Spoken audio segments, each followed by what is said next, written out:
The Supreme Court just issued a 7-2 decision that every gun owner across America needs to understand immediately. One poorly chosen word when law enforcement inquires about firearms and your perfectly legal weapon becomes the basis for a felony prosecution. I'm revealing the exact statements district attorneys extract from police reports to construct cases against responsible gun owners who believed they were following all the rules. Today, you'll discover the 5 most destructive answers that dismantle your legal protection before you ever see a judge. By the conclusion, you'll understand the specific language that shields you and the statements that give prosecutors everything they require. Recently in Texas, a permitted carrier uttered merely 4 words during a standard traffic stop. Those 4 words stripped him of his carry license, generated more than $8,000 in attorney costs, and consumed 2 years battling criminal charges. He thought he was being helpful. He was entirely mistaken. Hit that subscribe button because this knowledge could prevent your financial destruction and defend your Second Amendment freedoms. Dangerous response number 1. Yeah, I've got a firearm. This appears forthcoming and truthful. Here's how prosecutors exploit that admission. When an officer inquires about weapons, your natural impulse is to respond directly. The difficulty? That statement legally confirms possession without demonstrating legality. It fails to reference your license, fails to specify placement, fails to establish lawful basis. Under the evidentiary principle of statement against interest, those terms transform into prosecution proof.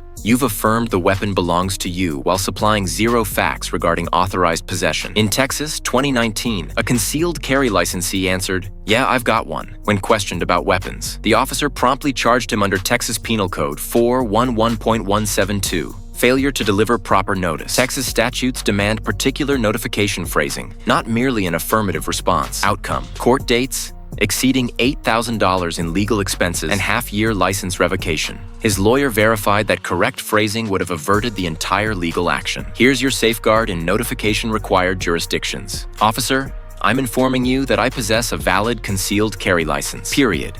This confirms your lawful standing and satisfies notification requirements. No expansion, no additions. Yet most firearm owners assume offering additional details eases tension. The second answer demonstrates why that impulse annihilates your protection. Dangerous response number 2. It's stored in my glove compartment. Here's how prosecutors manipulate placement specifics. You're pulled over for a malfunctioning brake light. Officer asks about weapons and you aim to be open, so you disclose precisely where it's kept. You just confirmed knowing possession and ready availability, the 2 essential components prosecutors require for unlawful carry accusations. If that placement breaches any regulation or storage statute you didn't know existed, you delivered their complete case. In Florida, 2022, a motorist informed an officer his pistol rested in the center console. The officer discovered it loaded absent a locked container. The motorist held a valid license, but Florida Statute 790.025 requires particular storage standards. His voluntary disclosure became the prosecutor's proof demonstrating immediate accessibility without adherence. The accusation? Improper concealed carry. The toll? Over $6,500 and 19 months of judicial process. His lawyer indicated the matter likely would have been dropped had he refused to specify placement. Your defensive reply after notification when questioned about location: I'd rather discuss particular specifics with my legal representative. Present yourself and follow all safety directions, but don't volunteer placement information. The third answer sounds prudent but generates a verification hazard.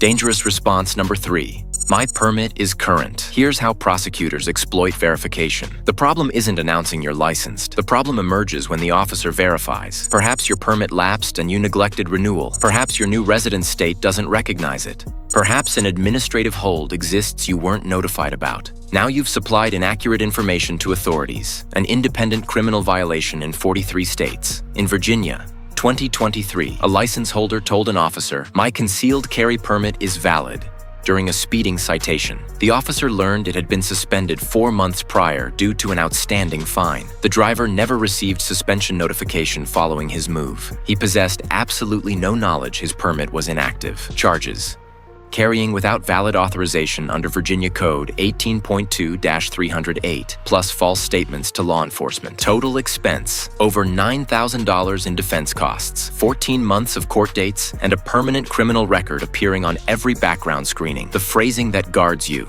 Officer, I'm a licensed carrier and I prefer to confirm my current authorization status through legal counsel before proceeding. If legitimate, your lawyer verifies it immediately. If any problem exists, your lawyer addresses it before you've made declarations prosecutors can cite. The fourth answer appears defensive, but supplies prosecutors evidence of criminal purpose. Dangerous response number 4. I carry for personal safety. Here's how prosecutors exploit this justification. The officer asks your reason for carrying. You want to appear responsible, so you explain it's for personal safety. You just established intentional purpose to maintain that weapon accessible for protective application. If your carry circumstances are illegal for any cause, prohibited area, license complication, alternate jurisdiction, the prosecutor possesses your recorded declaration proving you intended it accessible for deployment. That elevates accusations from technical infractions to deliberate weapons violations with stiffer consequences. In California, 2023, a CCW licensee was discovered armed within a posted weapon-free zone. When asked his reason for carrying, he stated, "For personal safety, there's criminal activity here, and my permit is legal."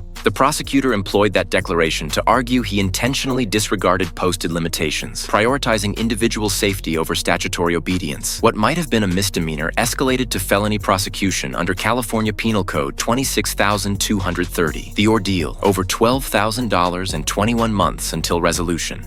When questioned why you're armed, your sole secure reply, "I prefer to consult with counsel." Don't rationalize, elaborate, or defend. Your motivations remain between you and your lawyer, not roadside declarations. The fifth answer demolishes more protections than all others combined.